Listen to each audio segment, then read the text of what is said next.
Hello everyone, my name is Altamash Shaikh. आज जैसे कि मैंने आपको प्रॉमिस किया था कि हम लोग 12 दिन में कंप्लीट अकाउंट्स को कवर करने वाले हैं, that is financial accountancy and cost accounting, right. तो आई होप आपने मेरा वो वीडियो देखा जहाँ पे मैंने आपको प्रॉमिस किया है कि 12 दिन के अंदर यानी 12 डेज में हम फाइनेंस और कॉस्ट को इतना कवर कर लेंगे कि सर एग्जाम में अच्छे नंबर से पास हो सके। हमें स्कोर भी करना है और टाइम भी कम है, बट हमें थोड़ा सा हार्डवर्क करना पड़ेगा, राइट। तो आज मैंने आपको प्रॉमिस किया था कि मैं आपको आज ही एटलीस्ट फाइनेंस का फर्स्ट चैप्टर स्टार्ट करवाऊंगा, राइट। तो हम लोग आज पढ़ने जा रहे हैं फाइनेंस का फर्स्ट चैप्टर। अगर आपने अभी तक तैयारी नहीं की है, चैनल को सब्सक्राइब कर लो। मैं आपको ये 12 दिन में फाइनेंस के अकाउंट्स के 2 चैप्टर्स और कॉस्ट के 2 चैप्टर्स कवर करवा दूंगा। इतने कवर कर लेंगे और जितने क्वेश्चन मैं आपको करवाने वाला हूँ बस आपको उसी को क्या करना है, कंप्लीट कॉपी करना है, उसी को फिर से प्रैक्टिस करना है। मुंबई यूनिवर्सिटी का पेपर का जो सिलेबस है बहुत आसान है, राइट। तो मैं आपको वही पढ़वा रहा हूँ जो मुंबई यूनिवर्सिटी के सिलेबस में आने के सबसे ज़्यादा चांस है, वही कंसेप्ट ऑलमोस्ट सेम होता है, ठीक है। ओके, तो टीवाई बीकॉम और टीवाई बैफ के बच्चों को ये चैप्टर है liquidation of company. Sir liquidation का मतलब क्या होता है? तो हमारे पास अगर 12 दिन है तो मैं आपको पूरा डिटेल तो नहीं दे सकता, बट हम लोग इतना समझ लेंगे कि लिक्विडेशन में करना क्या होता है और पेपर में अगर क्वेश्चन आएगा तो 100% हम उसको सॉल्व कर सकते हैं, राइट। चलो स्टार्ट करते हैं liquidation. Liquidation of company, liquidation of company का मतलब होता है कि सर किसी भी कंपनी को हमें क्या करना है, बंद करना है, वाइंडिंग अप करना है, डिसॉल्व करना है। 12th क्लास में भी हमने चैप्टर पढ़ा था डिसॉल्यूशन ऑफ पार्टनरशिप फर्म, वहां पे भी हमने पार्टनरशिप फर्म को बंद करना सीखा था। और ये मेरा और आपका फेवरेट चैप्टर बन जाता है बिकॉज कंपनी को बंद ही तो करना है। और अगर कंपनी को बंद करना है तो सबसे एकदम सिंपल तरीका है, शटर गिराओ, ताला लगाओ, कंपनी बंद। नहीं बच्चों, वो प्रैक्टिकल नहीं है। प्रैक्टिकल क्या होता है वो हमें कंपनी यानी लिक्विडेशन ऑफ कंपनी का चैप्टर सिखाएगा, राइट। तो इस चैप्टर में हमें क्या सीखना है? इस चैप्टर के अंदर हमें 2 चीजें सीखना है। नंबर 1, लिक्विडेटर्स फाइनल स्टेटमेंट कैसे बनाया जाता है, स्टेटमेंट ऑफ अफेयर। ये चैप्टर मिनिमम 8 से 10 मार्क्स के लिए और मैक्सिमम 15 से 20 मार्क्स के लिए पेपर में पूछा जाता है। आई होप कि अगर 15 से 20 मार्क्स के लिए आया तो हम इसको पूरे के पूरे मार्क्स में कवर करेंगे, राइट। तो इसमें अगर मैं बताऊं इंपॉर्टेंट टॉपिक क्या है, तो लिक्विडेटर फाइनेंशियल स्टेटमेंट आपका इंपॉर्टेंट टॉपिक है, जिसको हम लोग आज पढ़ेंगे। और मैंने बोला 6 दिन के अंदर 6 डेज में हम फाइनेंस को कवर करेंगे और उसके बाद रिमेनिंग 6 में हम कॉस्ट अकाउंटिंग कवर करेंगे, right. Okay, liquidator final statement हमें क्या प्रिपेयर करना है? लिक्विडेटर फाइनल स्टेटमेंट बहुत बहुत बहुत बहुत आसान है। सर इसमें करना क्या है? बच्चों हमें कंपनी को अगर बंद करना है तो कंपनी को बंद करने का तरीका सिर्फ ये होता है कि सर कंपनी के पास जो भी असेट्स है उनको बेचो, कंपनी के पास जो भी असेट्स है उनको बेचो और कंपनी के पास जो भी लायबिलिटी है उनको पेमेंट करो और आपकी कंपनी बंद हो जाती है। यानी लिक्विडेशन में हमें करना क्या है? असेट्स को बेचना है और असेट्स को बेच के जो पैसा रिसीव होगा उससे हमें क्या करना है? कंपनी की लायबिलिटीज को पे करना है। इधर पैसा आएगा और यहाँ पे पैसा जाएगा, राइट। तो जब पैसा आएगा और जाएगा बस यही करना है। तो क्यों ना सर हम फटाफट असेट्स को बेच के सारी लायबिलिटी को एक साथ पेमेंट कर देते? नहीं सर, अगर इतना आसान होता तो ये चैप्टर ही क्यों बनता, राइट। हमें 15 मार्क्स किस चीज के मिलेंगे? सर लिक्विडेशन करना है तो उसका एक प्रोसेस होता है।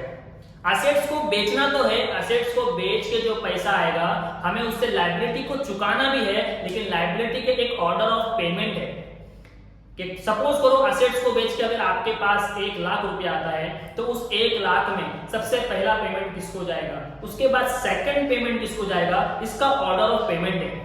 तो अगर मैं बात करूं इस चैप्टर की डिफिकल्टीज की, इसमें ना कैलकुलेशन का डिफिकल्टीज है, इसमें ना कोई आपको फॉर्मेट की डिफिकल्टीज है, बस थोड़ा सा हार्डवर्क क्या करना है, ऑर्डर ऑफ पेमेंट याद कर लेना है, राइट। और मैंने आपको लास्ट लेक्चर में प्रॉमिस किया था कि अगर आप मेरे लेक्चर्स को कंटिन्यू देखोगे थोड़े हार्डवर्क के साथ, राइट, तो आपको क्या करना है, अभी पढ़ना है। यानी मैं आपको पढ़ा रहा हूं, आपको इसी वक्त समझना भी है और वीडियो देखने के बाद उसकी प्रैक्टिस भी करना है, क्योंकि 12 दिन में अगर आप पूरा दिन अकाउंट्स लेके बैठोगे थ्योरी कब पढ़ोगे, राइट। तो हमें 12 दिन में अदर सब्जेक्ट भी पढ़ने हैं। तो मेरा वीडियो देखते टाइम आपको अकाउंट्स की तैयारी कर लेना है। 2 घंटे निकालो, आधे से पौना घंटा या 1 घंटा वीडियो देख लेना, उसके बाद इसी वीडियो की प्रैक्टिस भी कर लेना, ओके। तो पूरे कॉन्सेंट्रेशन के साथ सुनो, बिकॉज 2 ही चैप्टर पढ़ना है और ये 2 चैप्टर पढ़ के फाइनेंस का सिलेबस खत्म हो जाएगा, हम पास होने जितना स्कोर कर जाएंगे। ठीक है, लिक्विडेशन में अगर लायबिलिटी को पे करना है तो उसके ऑर्डर ऑफ पेमेंट है, पहले किसको मिलेगा और लास्ट किसको मिलेगा। तो पैसा तो आ जाएगा, लेकिन पैसे को संभाल के पेमेंट करना है, देखना है पहले किसको देना है, फिर सेकंड किसको देना है। तो अगर वो ऑर्डर ऑफ पेमेंट आपके माइंड में बैठ गया, फिर इस चैप्टर के साथ बच्चों आप खेलोगे, फिर कोई भी क्वेश्चन यूनिवर्सिटी डाल देगा, आप लिक्विडेटर का स्टेटमेंट बना के आ जाओगे, राइट। तो आज हम देखने वाले हैं लिक्विडेटर स्टेटमेंट। पहले फॉर्मेट की बात करते हैं, तो आपको पता है डेबिट और क्रेडिट का लेजर अकाउंट बनाया जाता है। डेबिट साइड पे हम रिसिप्ट लिखेंगे, यानी हमारे पास पहले पैसा आएगा, फिर उस पैसे से हम क्या करेंगे, पेमेंट करेंगे। तो पैसा आएगा यानी असेट्स को बेच के रिसिप्ट में लिखना है, और लायबिलिटी को पेमेंट करने के टाइम क्रेडिट में लिखना है। तो हमें आज सबसे पहले वो लायबिलिटी का ऑर्डर ऑफ पेमेंट याद करना है। सर अगर मैं पेमेंट की बात करूं तो देखो मैंने स्टेप्स लिखे हैं यहाँ पे, एक स्टेप से लेके 11वें स्टेप तक हमारा सम्स है, यानी 1 लाख रुपया आया, हमने 1 लाख रुपया बांट दिया, जैसे ही पैसा खत्म सम्स खत्म, यानी 1 लाख रुपया जैसे ही आपने दे दिया वहां पे सम्स खत्म। फॉर एग्जांपल कि सर हमको यहाँ पे 11 स्टेप्स दिए हुए हैं, यानी सबसे पहले मुझे असेट्स को बेचना है, असेट्स को बेच के मेरे पास 1 लाख रुपया आया, उस असेट्स में उसमें से मैं सबसे पहले किसको पेमेंट करूंगा। सर सबसे पहले हम पे करेंगे सिक्योर्ड लायबिलिटी को। What do you mean by secured liability? Secured liability का मतलब होता है कि कोई भी लायबिलिटी जो किसी अगेंस्ट असेट्स के क्या है, सिक्योर्ड है। फॉर एग्जाम्पल हम बैंक में गए लोन लेने के लिए, और लोन लेने के टाइम हमें कंपनी में, हमें बैंक वाले ने बोला कि हमें आपको कुछ सिक्योरिटी देना पड़ेगा, तो हमने हमारे असेट्स को, लैंड एंड बिल्डिंग को क्या कर दिया, बैंक लोन में क्या कर दिया, सिक्योर्ड कर दिया, मॉर्गेज कर दिया, राइट। तो जो भी लायबिलिटी के पास हमारा कोई असेट्स गिरवी पड़ा है, हम सबसे पहले उसको छुड़ाएंगे बच्चों, राइट। तो यानी कि लायबिलिटी अगर सबसे पहले कोई पे होगी तो वो सिक्योर्ड लायबिलिटी है। तो यहाँ पे आपको ध्यान ये रखना है कि मेरी सारी लायबिलिटी का पेमेंट साइड से होगा, मेरी सारी लायबिलिटी का पेमेंट साइड से होगा। बस जो लायबिलिटी किसी असेट के साथ गिरवी पड़ी है उसको मैं डेबिट से पे करूंगा। फॉर एग्जांपल सपोज करो लैंड एंड बिल्डिंग मेरा बिका, तो असेट्स बिकता है तो सर पैसा मिलता है, असेट को मैंने बेचा, रिसिप्ट में लिखा 1 लाख रुपया, और ये जो लैंड एंड बिल्डिंग है ये बैंक लोन के पास गिरवी पड़ा है, तो हम यहीं पे क्या कर देंगे, बैंक लोन माइनस कर देंगे। यानी बैंक लोन लैंड के पास गिरवी था, लैंड बैंक लोन के पास गिरवी था, तो हमें पेमेंट साइड पे दिखाने की जरूरत नहीं। आई होप आपको मेरा पॉइंट समझ में आ गया कि सर कोई भी असेट्स अगर किसी लायबिलिटी के पास गिरवी पड़ा है तो उस लायबिलिटी को डेबिट साइड से पे कर देंगे, बहुत सिंपल, उसे कहते हैं सिक्योर्ड लायबिलिटी, राइट। तो पहले असेट्स को बेचेंगे, उसके बाद सिक्योर्ड लायबिलिटी को डेबिट से ही पे कर देंगे, उसके बाद हम पेमेंट किसको करेंगे, liquidator remuneration, sorry legal expense. Sir ये लीगल एक्सपेंस क्या होता है? देखो बच्चों कंपनी को बंद करना कोई छोटा मोटा काम नहीं है, बहुत सारे लीगल प्रोसेस किए जाते हैं, तो लीगल प्रोसेस करने के टाइम छोटे मोटे खर्चे हो जाते हैं जो लीगल एक्सपेंस कहलाता है। तो आपके पेपर में लिख के देगा सर लीगल एक्सपेंस 3000 रुपया, लीगल एक्सपेंस 2000 रुपया, लीगल एक्सपेंस 1000 रुपया। तो आपको क्या करना है, असेट्स को बेचना है, सिक्योर्ड लायबिलिटी को डेबिट से पे करना है, और उसके बाद लीगल एक्सपेंस यानी पेमेंट साइड पे सबसे पहले पेमेंट किसको किया जाएगा, लीगल एक्सपेंस को किया जाएगा। लीगल एक्सपेंस को पे करने के बाद लिक्विडेटर रेम्यूनरेशन, यहां पे हमें किसको पे करना है, लिक्विडेटर रेम्यूनरेशन। सर ये लिक्विडेटर कौन है? सर बच्चों ये लिक्विडेटर होता है, अभी मुझे कंपनी को बंद करना है। फॉर एग्जांपल ये मेरी क्लास है, ये क्लास को मुझे वाइंडिंग अप करना है, मुझे डिसॉल्व करना है, मुझे लिक्विड करना है, तो मैं क्या करूंगा, मैं खुद इसके असेट्स को बेचने जाऊंगा क्या मार्केट में? नहीं सर, आप क्या करोगे, आप किसी एजेंट को हायर कर लोगे जो आपकी कंपनी को क्या करके देगा, कंप्लीटली डिसॉल्व करके देगा, आपके असेट्स को बेचेगा और वो ही आपकी लायबिलिटी को पे करेगा। आपको सिर्फ उसको एक लिस्ट दे देना है, ले भाई ये मेरी बैलेंस शीट है, इसमें इतने एसेट्स पड़े हैं, इसको जाके बेच, और ये मेरी लायबिलिटी है, इसको पेमेंट कर। तो ये जो काम कर रहा है, ये काम कौन कर रहा है, ये काम कर रहा है लिक्विडेटर। और आप ध्यान से सुन लो कि ये पूरा चैप्टर जब तक हम इसको पढ़ रहे हैं, मैं और आप लिक्विडेटर है, मैं और आप लिक्विडेटर है। हमें एक जिम्मेदारी सौंपी जाएगी कि सर इस बैलेंस शीट को यानी इस दुकान को हमें क्या करना है, लिक्विड करना है। तो हम क्या करेंगे एज ए लिक्विडेटर, हम क्या करेंगे, हम असेट्स को बेचेंगे, सिक्योर्ड लायबिलिटी को पे करेंगे, उसमें से लीगल एक्सपेंस पे करेंगे, और उसके बाद हम हमारा हिस्सा निकाल लेंगे, राइट। तो मैं और आप पूरे चैप्टर के अंदर कौन बन के काम करेंगे, हम पढ़ेंगे लिक्विडेटर बन के, यानी जो कंपनी को बंद करने वाला है, हमको जिम्मेदारी मिली है। तो हम क्या करेंगे, अपना रेम्यूनरेशन हम क्या करेंगे, अलग करेंगे और हम अपने आप को सबसे पहले पेमेंट करेंगे। यानी लीगल एक्सपेंस के बाद सबसे पहले पेमेंट कौन को किसको मिलेगा, लिक्विडेटर रेम्यूनरेशन को, जो बिजनेस को बंद करने वाला है। ओके, उसके बाद liquidation expense. Sir liquidation expense क्या होता है? फॉर एग्जांपल हम लिक्विडेटर है, हम कंपनी को बंद करने वाले हैं, तो मैं ये क्लास को बंद करने के लिए मैंने क्या किया, ये बेंच को निकालने के लिए टेम्पो वाले को बुलाया। तो टेम्पो वाला आएगा, ये बेंच को उठाएगा और अपनी मार्केट में या जहां पे भी पहुंचाना है वहां पहुंचाएगा, और टेम्पो वालों को मुझे क्या देना पड़ेगा, रेंट देना पड़ेगा, भाड़ा देना पड़ेगा, कैरिज देना पड़ेगा, राइट। तो बहुत सारे खर्चे लिक्विडेशन के टाइम हो जाते हैं। फॉर एग्जांपल फिर मुझे एक कलर लगा के, अगर मुझे ओनर ने बोला भाई कलर लगा के दे, तो मैं उसको कलर लगा के भी दूंगा। तो लिक्विडेशन के टाइम पे जो छोटे मोटे खर्चे होते हैं उसे कहते हैं लिक्विडेशन एक्सपेंस। इसे कब पे करना है सर? इसे पे करना है लिक्विडेटर रेम्यूनरेशन के बाद। फटाफट मेरे साथ रिवाइज करो, आज ही पढ़ के इसको याद कर लेना है। सबसे पहले सर हम पेमेंट करेंगे, तो सबसे पहले असेट्स को बेचेंगे, उसमें सिक्योर्ड लायबिलिटी को डेबिट से पे करेंगे, उसके बाद लीगल एक्सपेंस को पे करेंगे, और उसके बाद लिक्विडेटर रेम्यूनरेशन को पे करेंगे, और उसके बाद लिक्विडेशन एक्सपेंस को पे करेंगे। उसके बाद point number 6, preferential creditor. Company के अंदर बच्चों बहुत सारे प्रेफरेंशियल क्रेडिटर होते हैं। सर प्रेफरेंशियल क्रेडिटर कौन होते हैं? जो कंपनी के खास लायबिलिटी होते हैं, खास, जिनको कंपनी ज्यादा रिस्पेक्ट देती है। यानी ओनर के बाद अगर किसी को रिस्पेक्ट मिलता है, इक्विटी शेयर और प्रेफरेंस के बाद वो किसको मिलता है? प्रेफरेंशियल क्रेडिटर को। तो अगर कोई खास है तो उसको पेमेंट भी जल्दी करना पड़ेगा, राइट। तो हम अपना हिस्सा निकालने के बाद, लिक्विडेटर रेम्यूनरेशन निकालने के बाद, एक्सपेंस निकालने के बाद, वो टेम्पो वाले का पैसा निकालने के बाद हम किसको पेमेंट करेंगे? प्रेफरेंशियल क्रेडिटर को। सर प्रेफरेंशियल क्रेडिटर का एग्जांपल, तो मैंने एग्जांपल लिखा है ताकि आपको प्रॉब्लम ना हो। Income tax due, right. अरे भाई गवर्नमेंट का अगर पैसा रुका कर रखे हो तो सबसे बड़ी गलती है। सबसे पहले पेमेंट किसको करेंगे? इनकम टैक्स को करेंगे। अगर कोई एक्साइज ड्यूटी बची हुई है पहले उसको पेमेंट करेंगे। सर कंपनी के अंदर तो बहुत लायबिलिटी होती है, डिवेंचर्स होता है, क्रेडिटर होता है, बिल्स पेबल होता है, लेकिन इन सबसे पहले कौन आता है? इनकम टैक्स और एक्साइज। यानी प्रेफरेंस क्रेडिटर सबसे पहले पेमेंट होगा, राइट। प्रेफरेंस को देने के बाद हम किसको पेमेंट करेंगे? डिवेंचर्स को और उनके इंटरेस्ट को, डिवेंचर को और उनके इंटरेस्ट को। यस, डिवेंचर भी एक तरह से प्रेफरेंस क्रेडिटर होता है, वो भी कंपनी के खास होते हैं। यानी गवर्नमेंट के बाद अगर किसी का नंबर आता है वो डिवेंचर्स है, राइट। तो आई होप आपको स्टेप समझ में आ रहा है। सर असेट्स को बेचेंगे, उसमें से सिक्योर्ड लायबिलिटी को पेमेंट करेंगे, और उसके बाद लीगल एक्सपेंस को पे करेंगे, लिक्विडेटर रेम्यूनरेशन को पे करेंगे, लिक्विडेशन एक्सपेंस को पे करेंगे, और प्रेफरेंस क्रेडिटर को पे करेंगे। प्रेफरेंस क्रेडिटर में कौन आता है? मैंने एग्जांपल के लिए लिखा है, इसके अलावा बहुत कुछ आता है। अगर हमारे सम्स में कोई न्यू पॉइंट आएगा मैं आपको तभी कवर करवा दूंगा। यहाँ पे मैंने आपको सिर्फ मीनिंग के लिए, समझाने के लिए एग्जांपल लिखा है। उसके बाद डिवेंचर इंटरेस्ट और डिवेंचर को और उसके इंटरेस्ट को, डिवेंचर को और उस पे इंटरेस्ट को हमको क्या करना है? पे करना है। जैसे ही हम डिवेंचर को पे करेंगे, हमें किसको पे करना है? Unsecured creditor. Sir unsecured creditor कौन होते हैं? वही लायबिलिटी जो हम 11 से अकाउंट्स के अंदर पढ़ते हुए आ रहे हैं, creditor, bills payable, bank overdraft, outstanding expense. ऐसे बहुत सारी लायबिलिटी हमने 11 12 में पढ़ा है जो कंपनी के अंदर अनसिक्योर्ड क्रेडिटर मानी जाती है, राइट। तो आपको क्या देखना है? जो भी अनसिक्योर्ड है यानी नॉर्मल लायबिलिटी है, जिसके आगे पीछे कोई पूछने वाला नहीं है, उसे हम क्या कहते हैं? Unsecured creditor. तो डिवेंचर के बाद पेमेंट किसको होगा? अनसिक्योर्ड क्रेडिटर को होगा।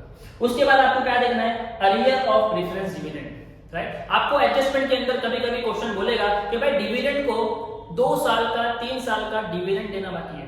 प्रेफरेंस शेयर को 2 साल का 3 साल का या 1 साल का डिविडेंड देना बाकी है। तो आपको क्या करना है? फौरन जैसे ही आपने अनसिक्योर्ड को पैसा दिया और अगर आपके पास पैसा बचा है तो आप किसको पेमेंट करोगे?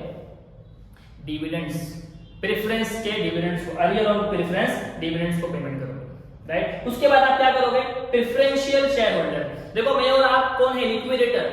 हमें ही पूरा काम करना है, कंपनी को बंद करना है, ठीक है। तो हमें क्या करना है? पहले असेट्स को बेचना है। असेट्स को बेचने के बाद हमें क्या करना है? सिक्योर्ड लायबिलिटी को पेड करना है, जो डेबिट साइड से ही पे होगी। उसके बाद लीगल एक्सपेंस को पे करना है, फिर liquidator remuneration, then liquidation expense, उसके बाद प्रेफरेंस क्रेडिटर, देन डिवेंचर और उसका इंटरेस्ट, और अनसिक्योर्ड क्रेडिटर, उसके बाद arrear of preference dividend.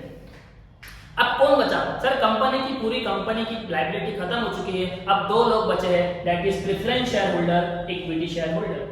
Preference share holder, equity share holder. अब preference share holder, equity share holder में पहला पेमेंट किसको मिलेगा? सर पहला पेमेंट मिलेगा प्रेफरेंस शेयर होल्डर को मिलेगा, और सेकंड पेमेंट किसको मिलेगा? Equity share holder. देखो जो ओनर होता है, जो कंपनी का मालिक होता है, वो कंपनी अगर बंद कर रहा है तो सबसे आखिरी में पेमेंट भी तो वही लेगा, राइट। वो ओनर था, सारा प्रॉफिट लॉस वही तो कमाता था। तो अगर कंपनी बंद हो रही है तो वो अपने बारे में बाद में सोचेगा, पहले किसके बारे में सोचेगा? अपने कंपनी के अदर लाइबिलिटीज के बारे में। तो पूरे सम्स में जब तक मैं आपको ये पढ़ा रहा हूँ 6 दिन तक या 3 दिन तक, जब भी हम ये सम्स करने वाले हैं, मैं और आप लिक्विडेटर है, मैं आपको पूछूंगा कि बताओ मुझे सबसे पहला काम क्या करना है? आंसर इज सर असेट्स को बेचो। उसके बाद सिक्योर्ड लायबिलिटी को पे करो डेबिट साइड से। देन लीगल एक्सपेंस को पे करना है। उसके बाद हम अपना खुद का रेम्यूनरेशन निकाल लेंगे, यानी लिक्विडेटर रेम्यूनरेशन। फिर हम टेम्पो वाले को भाड़ा देंगे, दैट इज लिक्विडेशन एक्सपेंस। उसके बाद हम क्या करेंगे? प्रेफरेंस क्रेडिटर को पे करेंगे। उसके बाद डिबेंचर को और उसके इंटरेस्ट को पे करेंगे। देन उसके बाद हम अनसिक्योर्ड को पे करेंगे, और अनसिक्योर्ड क्रेडिटर को पे करने के बाद अगर कोई भी प्रेफरेंस डिविडेंड बचा हुआ है हम डिविडेंड पे करेंगे, और उसके बाद प्रेफरेंस शेयर होल्डर को पेमेंट मिलेगा, फिर इक्विटी को पेमेंट मिलेगा। यानी जितना पैसा आएगा सब कुछ दे देगा, खत्म। तो आई होप आपको इस चैप्टर का इंट्रोडक्शन समझ में आ गया। अगर आपको ये स्टेप समझ में आ गए, अब मैं आपको जो क्वेश्चन करवाने जा रहा हूं, तो हम लोग पहला क्वेश्चन बहुत स्लो जाएंगे ताकि हमारे दिमाग में ये स्टेप्स बैठ जाए। बेटा पेमेंट करना मुश्किल नहीं, पेमेंट तो कोई भी कर देता, पैसा आता है ले भाई, तू भी ले तू भी ले तू भी ले, लेकिन हमें ऑर्डर ऑफ पेमेंट करना है, पहला किसको और दूसरा किसको, राइट। तो आपको थोड़ा सा फोकस करना पड़ेगा। तो इसके अलावा जो भी कैलकुलेशन है एक बार सीखो, उसके बाद आपको समझ में आ गया तो बार बार सेम ही होता है, कोई न्यू चीज नहीं आती है, राइट। ओके स्टार्ट करते हैं। The balance sheet of not so well company, right. मेरे पास एक क्वेश्चन है, balance sheet of not so well company.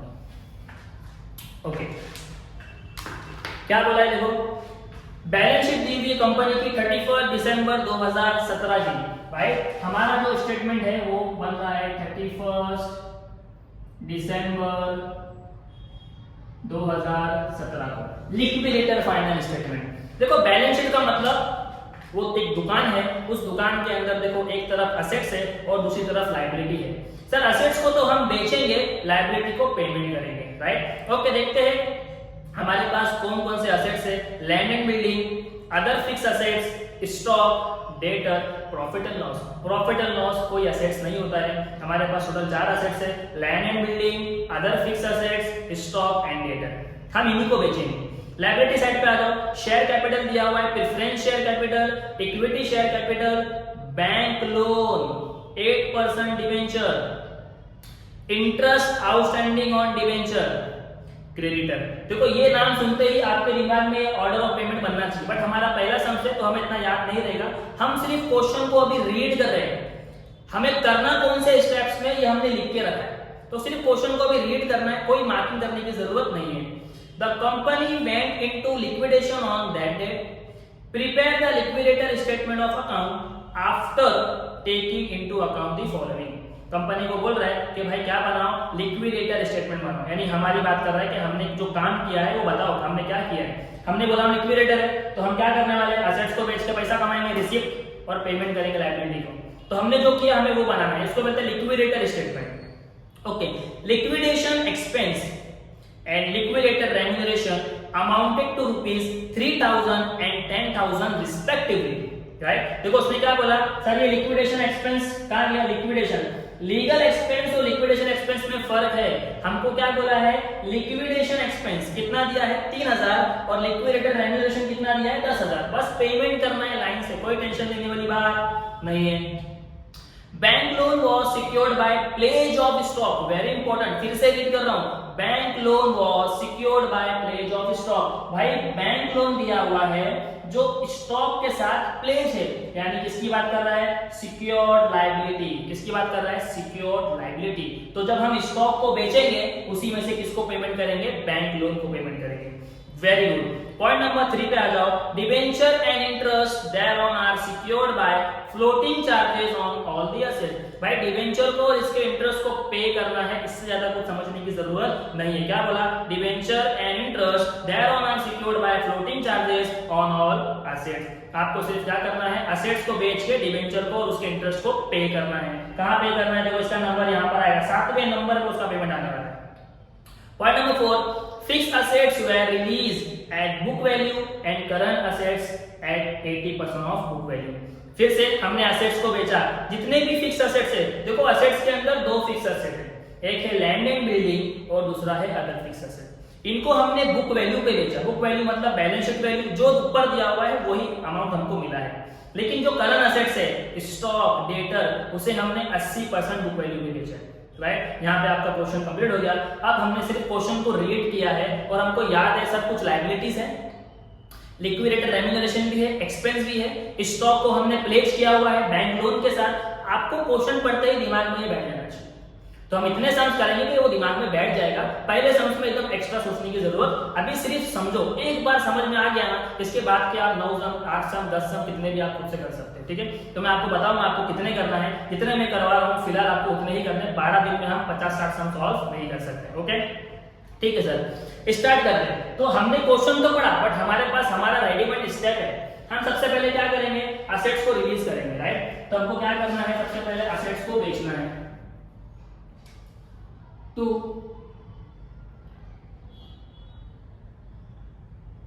Sundry assets. अब हमको याद रखना, असेट्स को बेचने के टाइम ध्यान देना कि हमारे पास बैलेंस शीट में कोई कैश या बैंक तो नहीं है। हमारे पास बैलेंस शीट में कोई कैश या बैंक तो नहीं है। अगर होगा तो सबसे पहले आप उसको लिखना, क्योंकि बाकी असेट्स को तो बेचा जाता है लेकिन कैश को कोई बेच सकता है, कैश तो कैश ही है। तो हमें क्या करना है, कैश को अगर है बैलेंस शीट में तो यहाँ पे सेम कॉपी कर लेना। नहीं है फिलहाल हमारे समझ में तो कैश और बैंक नहीं है। ओके, उसके बाद हमने क्या किया सर, हमने किसको बेचा, लैंड एंड बिल्डिंग को, land and building and other fixed assets, other fixed assets. Land and building और अदर फिक्स्ड असेट्स को बोला था बुक वैल्यू पे बेचना है, यानी ये जाएगा 25,000 पे और ये जाएगा 2 लाख। राइट, उसके बाद क्या दिया हुआ है सर, उसके बाद करंट असेट्स की बात किया था, स्टॉक और डेटर को 80% वैल्यू पे बेचना है। तो हम लोग यहाँ पे डेटर लिखेंगे, डेटर, और यहाँ पे अलग से टू स्टॉक। ओके, 80% निकालना पड़ेगा। सर डेटर की वैल्यू है 1 लाख, 1 लाख इंटू 80%, तो 80,000 रुपए डेटर का आ गया। राइट, कैसे निकाला sir, sir 1 lakh into 80%, question जो बोलेगा उतने में बेचना है आपको। मैं और आप लिक्विडेटर है, भूलना नहीं, हम इसको बेच रहे हैं 80%, 80,000 आ गया। स्टॉक की वैल्यू कितनी है सर, स्टॉक है 5,25,000 का, उसका 80% निकालो बच्चों, 5,25,000 इंटू 80%, 4,20,000। हमें क्या लिखना है, 4,20,000।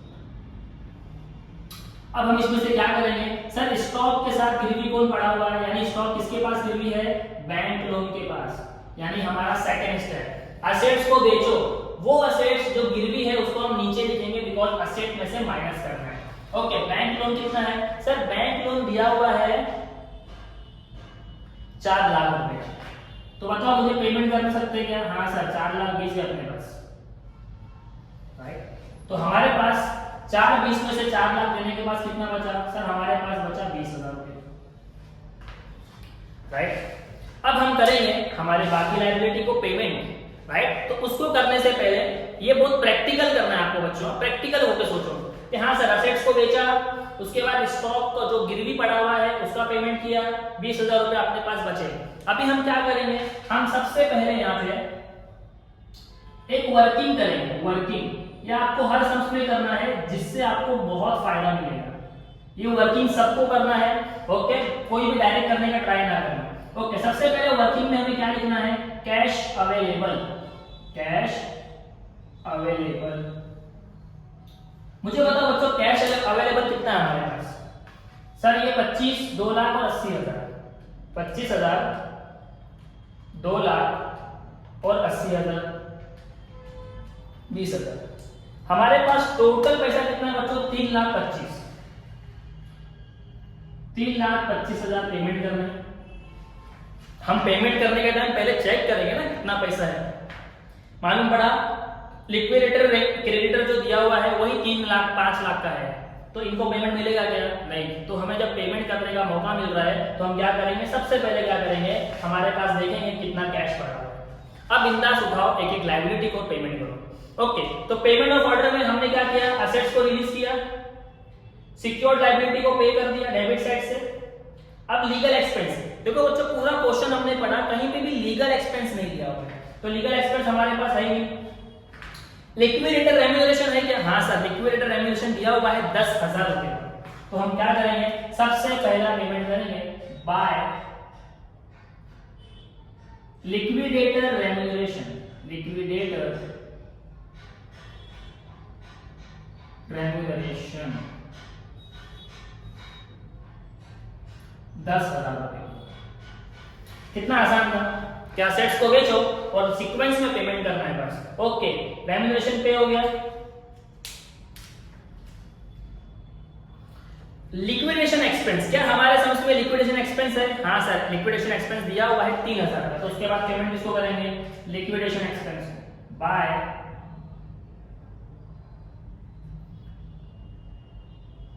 Liquidation expense.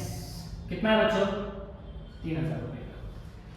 देखो मैंने यहाँ पे वर्किंग बनाया था, हम क्या करेंगे, जैसे जैसे पेमेंट होगा हम उसमें से पैसा माइनस करेंगे। तो मैंने 10,000 रुपया लिक्विडेटर रेम्यूनरेशन यानी हमारी सैलरी निकाल लिया, उसमें से कुछ एक्सपेंस हुआ टेम्पो वाले का, वो माइनस किया। अब देखते हैं हमारे पास कितना पैसा बचा हुआ है। सर 3,25,000 टोटल था, 10,000 रुपया आपका पैसा यानी लिक्विडेटर का पैसा और 3,000 रुपया, तो टोटल हमारे पास अभी कैश पड़ा हुआ है 3,12,000। 3,12,000 है, तो देखते पेमेंट किसको करना है। सर लिक्विडेटर एक्सपेंस भी हो गया। प्रेफरेंशियल क्रेडिटर, क्या हमारे सम्स में कोई भी प्रेफरेंशियल क्रेडिटर है, जैसे इनकम टैक्स, एक्साइज ड्यूटी या कोई भी? नहीं सर, प्रेफरेंशियल क्रेडिटर तो नहीं है। उसके बाद आ जाता है डिवेंचर पे। डिवेंचर भी प्रेफरेंस क्रेडिटर होता है। डिवेंचर भी कौन होता है, प्रेफरेंस क्रेडिटर, बट मैंने आपको नाम लिख के दिया है बिकॉज हर सम्स में आएगा बच्चों। तो अगर हर सम्स में आएगा तो कभी कभी ये आ गया तो पहला पेमेंट इनको करेंगे, लेकिन इसको तो पेमेंट करना ही है, ठीक है। तो प्रेफरेंस क्रेडिटर में आप डिवेंचर और उसके इंटरेस्ट को भी इंक्लूड कर सकते हो, बट 7वें 9वें स्टेप पे जाओगे तो हमें याद रहेगा हाँ डिवेंचर को भाई स्पेशल पेमेंट करना है। ओके, तो डिवेंचर को पेमेंट करना है और उसके इंटरेस्ट को। तो देखते हैं डिवेंचर कितना दिया हुआ है, 8% डिवेंचर दिया हुआ है 1 लाख। तो पेमेंट करेंगे बाय 8% डिवेंचर। 8% डिवेंचर कितना है बच्चों, 1 लाख रुपए। क्या उसका इंटरेस्ट दिया हुआ है बच्चों? हाँ सर, आउटस्टैंडिंग इंटरेस्ट है डिवेंचर पे 8,000 रुपए का। तो बाय आउटस्टैंडिंग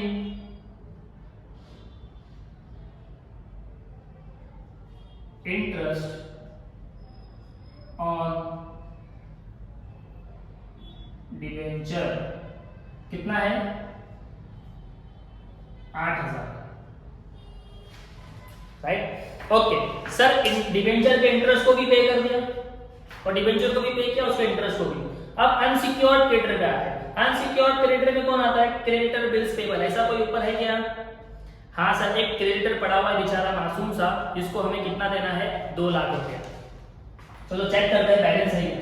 सर अभी हमने किसको पे किया, 1 लाख रुपए का डिवेंचर, उसके ऊपर उसका इंटरेस्ट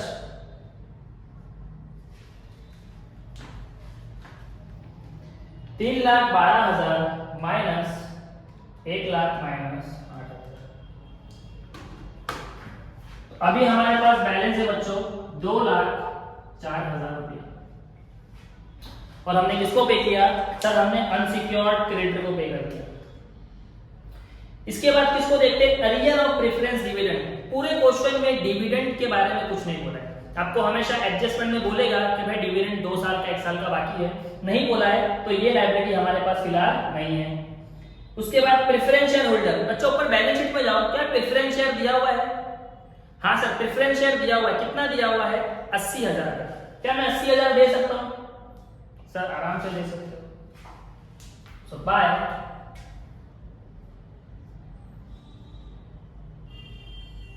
प्रेफरेंस शेयर होल्डर। कितना पेमेंट करना है प्रेफरेंस शेयर को? सर 80,000 रुपया पे करना है।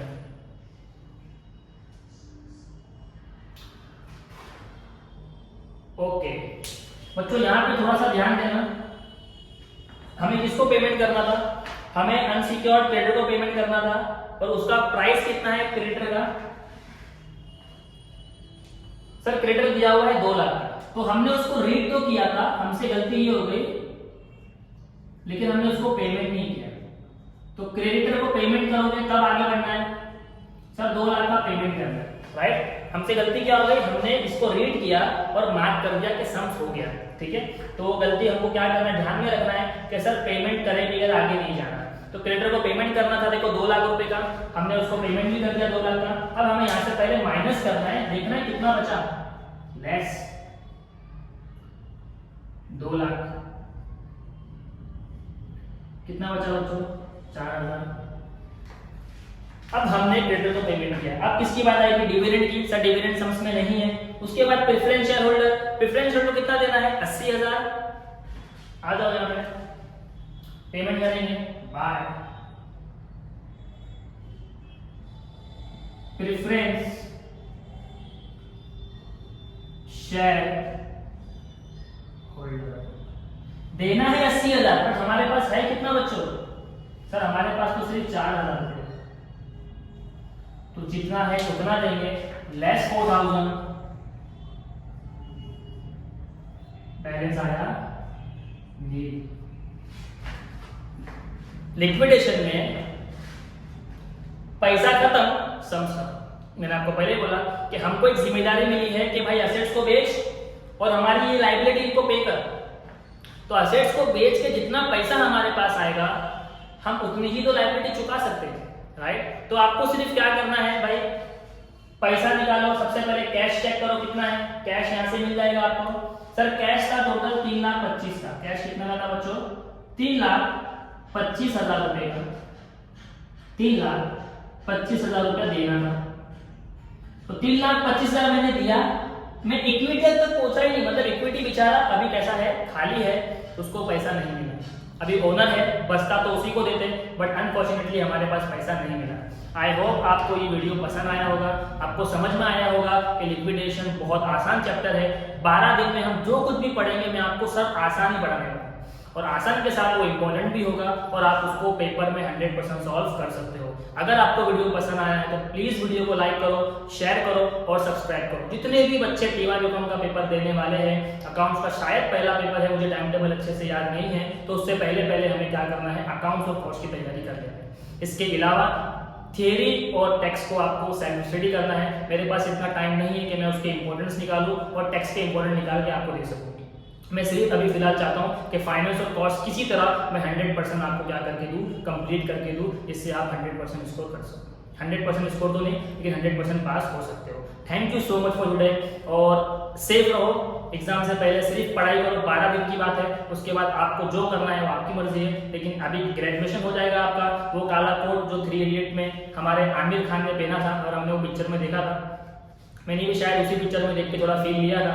उसके बाद वो काला कोट पहनने के लिए हमें क्या करना पड़ेगा, एटलीस्ट ग्रेजुएट होना पड़ेगा, right? Okay, thank you so much for today, और बी पॉजिटिव। आपके पेपर बहुत आसान आएंगे, बस आप हार्डवर्क करो। जितना बोला मैंने उतना पढ़ के मुझे दे दो। Okay, thank you so much.